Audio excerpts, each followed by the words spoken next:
આપ સર્વોને હેતપૂર્વક જય શ્રી સ્વામિનારાયણ। આજની સત્સંગ કથા વાર્તા। નિજ મંદિર સાવરકુંડલા। ચૈત્ર માસમાં ઓખા હરણ વાંચવાથી મહારોગથી મુક્તિ મળે છે અને જેને સ્વપ્ના સારા ન આવતા હોય તેને આ મહિનામાં એકવાર, 3 વાર કે 7 વાર આ ઓખા હરણની કથા સાંભળવી જોઈએ અને તેમાં અલુના વ્રત કહેતા મીઠા વગરના એકટાણા કે ઉપવાસ કરવામાં આવે છે અને શિવ પાર્વતીનું પૂજન કરવાથી સર્વ મનોકામના પૂર્ણ થાય છે। તેમજ આ માસમાં લીમડાનો રસ પણ પીવાનું મહત્વ ઘણું છે, જેથી આખું વરસ વાત, પિત્ત અને કફથી થતા અનેક રોગોથી રાહત મળે છે। આજે આપણે ઓખા હરણની કથા ભાગ 1 સાંભળવો છે। આમ તો ઓખા એ પોતાની સખી ચિત્રલેખા દ્વારા દ્વારકાપુરી માંગથી અનિરુદ્ધનું હરણ કરીને શોણિતપુરમાં લાવેલી હતી, પણ આ કથાને ઓખા હરણ ના નામથી જ ઓળખવામાં આવે છે। પ્રાચીન સમયની વાત છે। રઘુવંશના રાજા બલિનો પુત્ર બાણાસુર નામે ભગવાન શિવનો પરમ ભક્ત હતો। તેણે શિવજીનું ખૂબ જ તપ કર્યું, તેથી તેની કાયા સાવ સુકાઈ ગઈ। ત્યારે શિવે પ્રસન્ન થઈને વરદાન આપ્યું ને પછી તે પોતાના નગર શોણિતપુરમાં આવ્યો। ત્યારે તેના કૌભાંડ નામના પ્રધાને કન્યા ગોતી બાણાસુરના લગ્ન કરાવ્યા। પછી તેણે પોતાને મળેલા વરદાનના બળે સ્વર્ગ, મૃત્યુ ને પાતાળ લોકને જીતી લીધા ને સૂર્યદેવે અમોઘ સાંગ આપી। પછી નારદ મળ્યા ને તેને કહ્યું કે આ ત્રિલોકીમાં મને હરાવી શકે એવો કોઈ નથી। ત્યારે નારદજીએ કહ્યું કે તને જેણે વરદાન આપ્યું તેને જીતી લે તો ખરો બળવાન કહું। ત્યારે તે યુદ્ધ કરવા કૈલાશમાં ગયો। ત્યારે શિવજીએ કહ્યું કે હું અત્યારે તપ કરવા જાઉં છું, તે તારી સાથે નહીં લડું, પણ તને એક ધજા આપું, તેને તું તારા નગર દ્વારે બાંધી દેજે ને જ્યારે આ ધજા ભાંગીને નીચે પડે અને નગરમાં રુધિરનો વરસાદ થાય, ત્યારે તું માનજે કે હવે તારું મૃત્યુ નજીક છે। પછી બાણાસુર શોણિતપુર આવી ધજા નગર દ્વારે બંધાવી અને આ બાજુ શિવજી તપ કરવા બેઠા ને સમાધિમાં લીન થયા। પછી પાર્વતીજી એકલા પડી જવાથી તેમને એક પુત્ર ગણેશને ઉષા નામે પુત્રી ઉત્પન્ન કરી। સમય જતા એકવાર સતી સ્નાન કરવા બેઠા ને બારણે ગણેશ અને ઉષાને ઊભા રાખ્યા ને કહ્યું અંદર કોઈને આવવા દેશો નહીં। તેવામાં નારદજી આવ્યા ને તેમને જોયા પછી શિવજી પાસે ગયા ને શિવ સમાધિમાંથી જાગ્યા ત્યારે તેમને બધું વૃત્તાંત કહ્યું।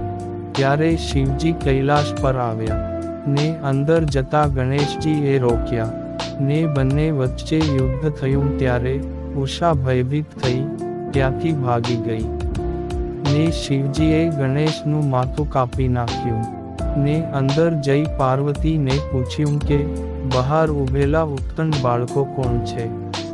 ત્યારે સતી બોલ્યા તમે તપ કરવા ગયા ત્યારે પુત્ર પુત્રી ઉત્પન્ન કરવાનું વરદાન આપ્યું હતું, તેના પ્રભાવે તે બંને ઉત્પન્ન થયા છે। તે સાંભળી શિવજી નતમસ્તકે ચૂપ થઈ ગયા ને સતીએ ગણેશના મૃત્યુની વાત સાંભળીને વિલાપ કરવા લાગ્યા। ત્યારે શિવજીએ પોતાના ગણોને કહ્યું કે તમે જંગલમાં જાવ ને જે પ્રથમ સામું મળે તેનું માથું ઉતારી લાવો। ત્યારે હાથીનું મદનિયું મળ્યું, તેનું માથું લાવ્યા ને ગણેશજીને જીવતા કર્યા ને પોતાના ગણોના અધિપતિ બનાવી સ્થાપ્યા ને પ્રથમ પૂજાનું વરદાન આપી સતીને રાજી કર્યા। તેવામાં ઉષા આવી, તેને સતીએ શાપ દીધો કે ભાઈને એકલો મૂકી તું ભાગી ગઈ, માટે રાક્ષસ કુળમાં તારો જન્મ થશે।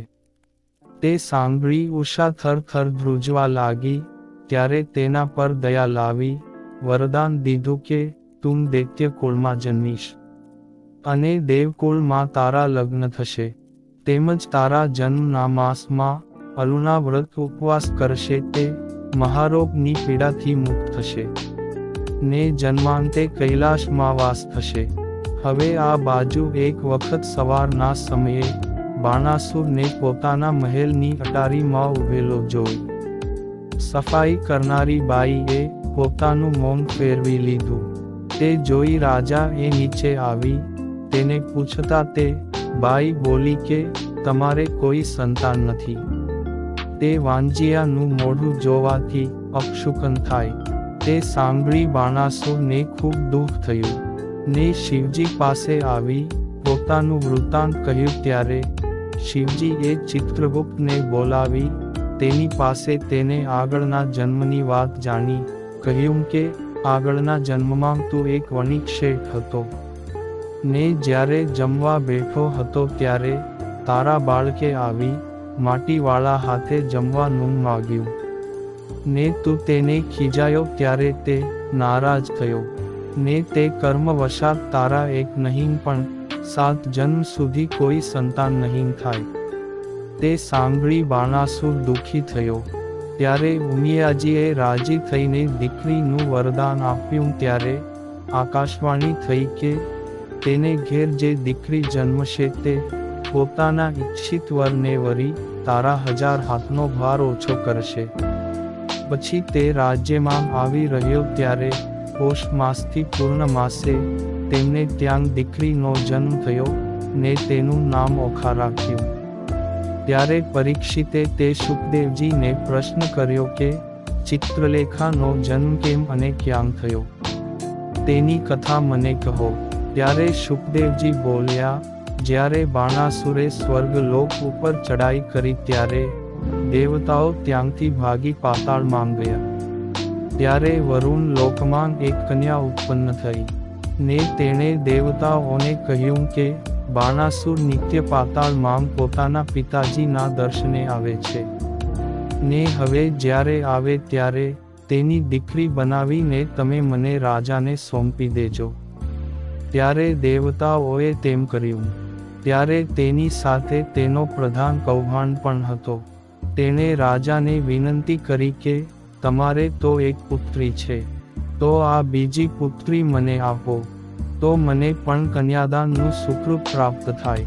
ત્યારે બાણાસુરે તેને કહ્યું કે કાલે સવારે હું આ પુત્રીને જંગલમાં મૂકી આવીશ ને ત્યાંથી તું તેને લઈ લેજે.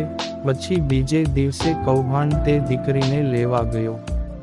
ત્યારે તે કન્યા અંગૂઠા ઉપર ઊભા રહી શ્રી હરિનું ધ્યાન ધરતી હતી. તેથી તે પાછો વળી નગરમાં આવ્યો અને આ બાજુ તે કન્યાએ પોતાના પ્રાણ રૂંધ્યા. ત્યારે શ્રી હરિ તેના પર પ્રસન્ન થયા ને વરદાન માગવા કહ્યું.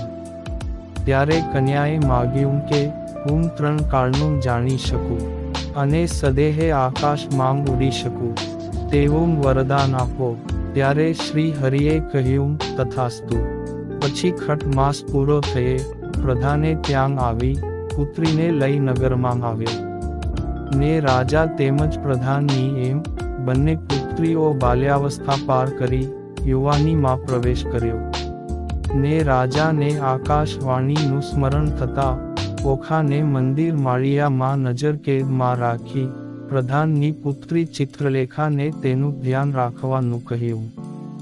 એક વખત બંને બહેનપણીઓ અંદરો અંદર વાર્તાલાપ કરે છે કે આપની તે શું જિંદગી છે કે ક્યાંને બહાર આવવા જવાનું નહીં અને અહીં મંદિર માળિયામાં જ પડી રહેવાનું. ત્યારે ચિત્રલેખા ઓખાને સમજાવતા કહે છે કે આપને મોટા ઘરના બાળ કહેવાઈએ એટલે માતા પિતાની આબરૂને ખાતર તેમને કલંક લાગે તેવું કાર્ય કરવું જોઈએ નહીં. અને જો તારે બહાર જવાની ઈચ્છા જ હોય તો તારા પિતા પાસે શિવજીની પૂજા કરવાની રજા માંગી લે તો તે બહાને આપણને બહાર જવા મળે. ત્યારે ઓખાએ તેના પિતા પાસે રજા માગી.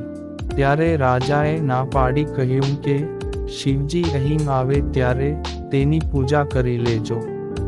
પછી તે નિરાશ થઈ મંદિર માળીએ આવીને પોતાની સખી પાસે વિલાપ કરવા લાગી કે આપનું તે શું જીવન છે કે આપણે આપણી મરજીથી કાંઈ પણ ન કરી શકીએ.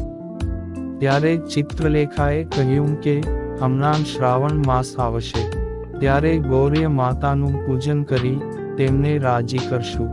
પછી શ્રાવણ માસ આવતા માતા ગૌરીનું વ્રત રાખી પૂજન કર્યું. ત્યારે ગૌરી માતાએ પ્રસન્ન થઈ વરદાન માગવા કહ્યું. તે ઓખાએ પોતાનું સઘળું વૃત્તાંત સંભળાવ્યું. ત્યારે માતા પાર્વતીએ શિવજીને પ્રાર્થના કરી કે મારાથી આ પુત્રીનું દુઃખ જોવાતું નથી, તો તમે શાપનું નિવારણ થાય એવો રસ્તો બતાવો. ત્યારે શિવજી બોલ્યા, હે સતી, તમે ચિંતા ના કરો, ને તેના ભાગ્યમાં જે હશે તે થઈને જ રહેશે, તેમાં કોઈનું પણ કાંઈ ચાલશે નહીં. એમ સાંત્વના આપી શિવ પાર્વતી અંતર્ધાન થઈ ગયા. એક સમયની વાત છે. ઓખાને સપનું આવ્યું ને તેમાં એક રાજકુમારને જોયો ને તેની સાથે તેણે લગ્ન પણ કર્યા. પરંતુ લગ્નની પહેલી રાત્રે પોતે રાજકુમાર સાથે વાતો કરતી હતી ત્યાં સ્વપ્ન પૂરું થઈ ગયું. ને સવારે ઉઠી ચિત્રલેખાને પોતાના સ્વપ્નની સઘળી વાત કહી. ત્યારે ચિત્રલેખાએ કહ્યું, તે સ્વપ્નમાં કોની સાથે લગ્ન કર્યા છે તે મને કેમ ખબર પડે? ત્યારે તેણે કહ્યું કે તું તો ત્રિકાળદર્શી છે, તો આનો કાનિક રસ્તો કાઢ. ત્યારે તેણે ઓખાને કહ્યું કે તે સ્વપ્નમાં જેની સાથે લગ્ન કર્યા તે રાજકુમારનું વર્ણન કરીને સંભળાવ, એટલે હું તેનું ચિત્ર દોરીને તને બતાવું, તે તું ઓળખી લેજે. ત્યારે ઓખાએ પોતે સ્વપ્નમાં જે કાંઈ જોયું હતું તે બધું જ વર્ણન ચિત્રલેખાને કહ્યું. ત્યારે ચિત્રલેખાએ રાજકુમારનું ચિત્ર તૈયાર કર્યું ને ઓખાને બતાવ્યું. ત્યારે તેણે કહ્યું કે તે જે આ ચિત્ર બનાવ્યું તે કોણ છે અને ક્યાં રહે છે? ત્યારે ચિત્રલેખાએ કહ્યું, આ રાજકુમાર દ્વારિકાપુરીમાં રહે છે અને ભગવાન શ્રી કૃષ્ણનો પૌત્ર તેમજ પ્રદ્યુમ્નનો પુત્ર છે.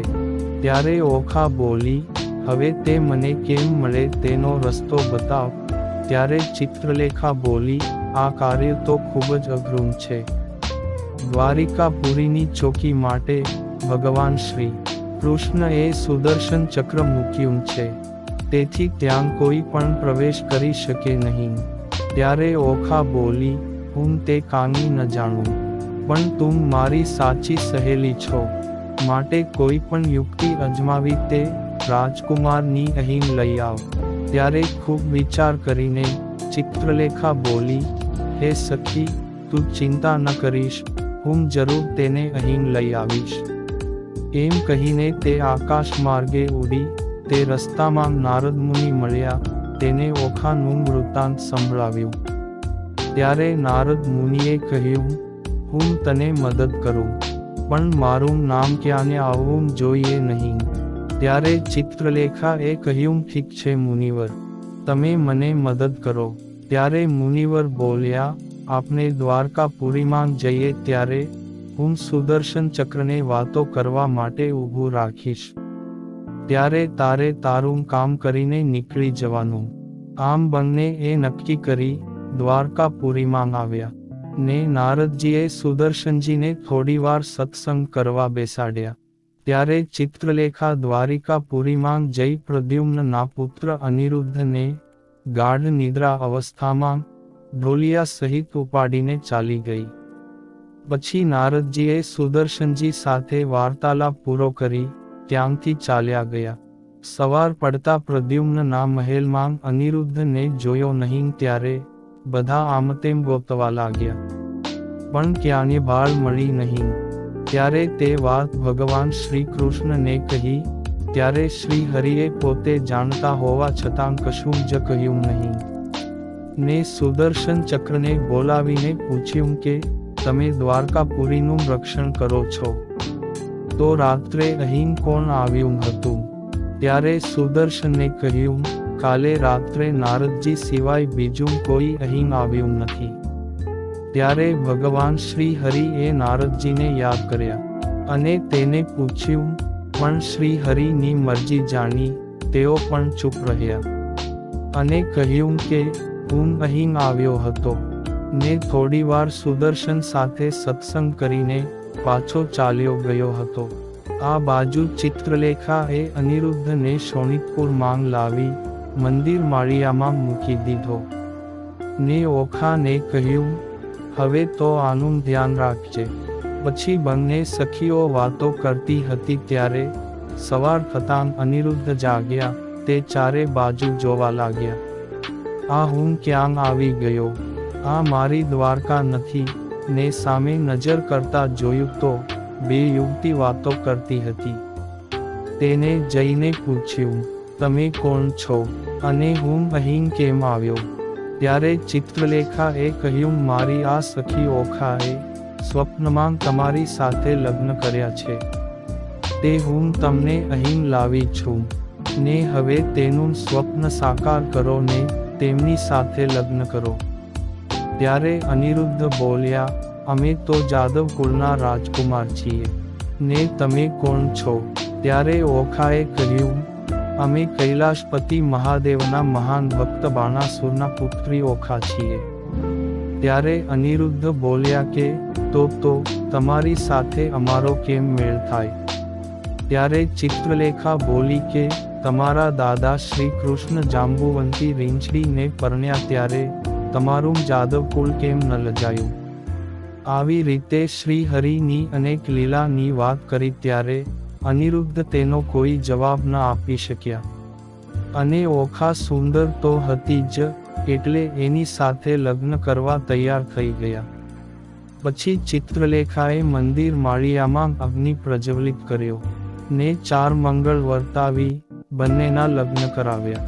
આવી રીતે ઓખા અને અનિરુદ્ધના લગ્ન પૂરા થયા ને આ બાજુ બાણાસુર તેના મહેલે ઝરૂખામાં ઊભો હતો ને તેની નજર નગરના દરવાજા પરની ધજા પર ગઈ ત્યારે તે ધજા પડી ગઈ હતી અને નીચે જોયું તે રુધિરના છાંટણા પણ થયા હતા. ત્યારે તેમણે નક્કી કર્યું કે મારા નગરમાં કંઈક અઘટિત ઘટના ઘટી છે ને હવે મારો કાળ નજીક આવ્યો હોય તેમ લાગે છે. તેમ વિચારી ઓખાના મહેલે આવીને તપાસ કરી પણ કોઈને જોયા નહીં, કારણ કે તેમને આવતા જાણી ચિત્રલેખાએ અનિરુદ્ધને સંતાડી દીધા હતા. પછી તેણે ઓખાને બોલાવીને કહ્યું કે આ વાત હવે જાજો સમય છુપાઈને નહીં રહે. ત્યારે અનિરુદ્ધ બોલ્યા, તો અમને વળી કેની બીક છે? હવે તો અમે ઓખાને પરણ્યા તેમની રક્ષા કરવી અમારી ફરજ છે અને અમારા પિતાજી તથા દાદાજીને ખબર પડશે તો તે પણ અહીં આવશે. ત્યારે ચિત્રલેખાએ નારદજીનું સ્મરણ કર્યું. તે નારદજી આવ્યા ને તેમને કહ્યું કે હવે તમે દ્વારકા જઈ સઘળી વાત શ્રી હરિને કરો. ત્યારે નારદજી એ દ્વારકા આવી શ્રીકૃષ્ણ ભગવાનને સઘળું વૃત્તાંત કહી બતાવ્યું. ત્યારે શ્રીકૃષ્ણ ભગવાન, બળદેવજી વગેરે મોટા મોટા યોદ્ધાઓ પોતાની યાદવ સેના લઈ પૂર આવવાની તૈયારી કરી.